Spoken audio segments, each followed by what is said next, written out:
Source tonight is the Democratic Congressman Khanna of California. He speaks so kind of quietly and in a reserved way. Wall Street did not like what he had to say, though, and the stocks were already kind of plunging, and they went even further downward after hearing what he had to say. What did you make of that today? I think the finance community and tech community would like someone who can speak in a sound, calm, reasonable way. I mean, there's chaos. They don't know what's going on. One day tech may be exempt from the tariffs. One day they're not exempt. One day the tariffs are on. The other time they're 200%. And this has just created utter chaos. It's worse than actually just having high blanket tariffs, which is bad enough. It's the chaos that's really the problem. Well, he also made clear the Federal Reserve is not coming to the rescue anytime soon or lowering interest rates because of the chaos. He said he basically wants to wait and see what happens. But this comes as when it comes to these tariffs, the governor of your state, Governor Newsom, is suing over them, essentially arguing that they don't believe that Trump can go as far as he's going. But he railed against Congress during his announcement as well. He said this. Where the hell is Congress? Where the hell is Speaker Johnson? Do your job. They're sitting there passively as this guy wrecks the economy in the United States of America. Now, he was obviously referencing Republicans who are in control of both chambers of Congress or in charge of the House. And I just wonder, though, when you hear him say, and the Attorney General standing beside him, that Trump has exceeded his authority when it comes to being able to implement tariffs through the Department of Homeland Security and Customs and Border Protection. Do you agree with that? I do. I think the governor has a point, which is Congress ultimately has the authority on tariffs or not. And Don Bacon, who's a Republican, who I serve with on the Armed Services Committee, has a very thoughtful bill saying that let's reassert Congress's authority. And there are 4 or 5 Republicans who are on board. Look, the Republicans have, now maybe I'll get more, but the Republicans have been very reluctant to criticize Donald Trump on almost anything. But one thing is different, and that's this tariff policy, because now he's going after people's wealth.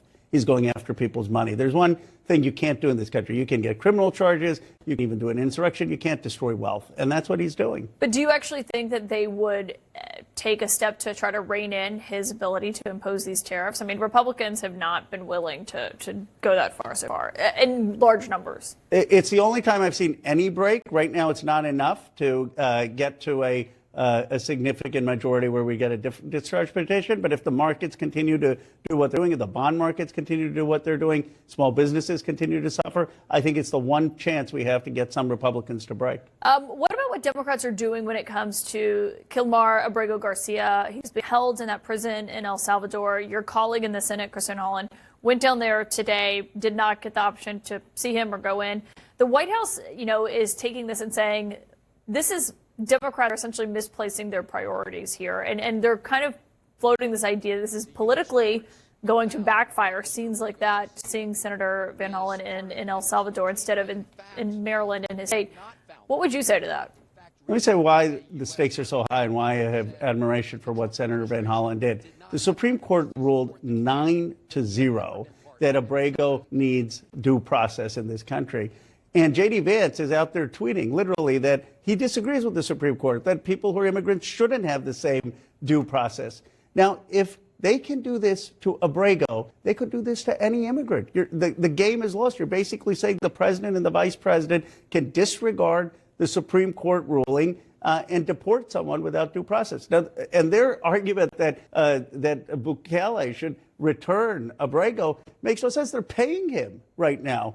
And it's not like El Salvador kidnapped Abrego. They sent him there. Also, they could easily, clearly they have a very good relationship with President Bukele, unlike how President Biden's relationship with him and how the administration treated them in the last White House. You mentioned JD Vance, though. You both went to Yale. You were there. You gave a speech. You excoriated JD Vance, the vice president. Some people may say, why focus on the vice president instead of President Trump himself? For 2 reasons. Today, he's basically calling for the defiance of the Supreme Court. His own attorney general is trying to come up with some legalese to say, oh, we'll send a plane to get Abrego, but we can't actually get Abrego back. JD Vance isn't engaged in pretense. He's basically saying all these people came, they're undocumented, they don't deserve due process. Read the tweet, and we reserve the right to kick anyone out. That is dangerous. And then he's calling the universities the enemy. He's saying professors are the enemy. And he has launched an attack on universities in this country. That needs to be confronted and called out. In your speech, you referenced Stalin in a comparison to the vice president. Some people may say you're comparing JD Vance to Stalin? No, I'm not. That wasn't my intent. What I was saying is that we've had authoritarian leaders like Mao Zedong and Stalin, and what they do is they attack the universities. That's what happened in the Cultural Revolution in China. China's growth stagnated.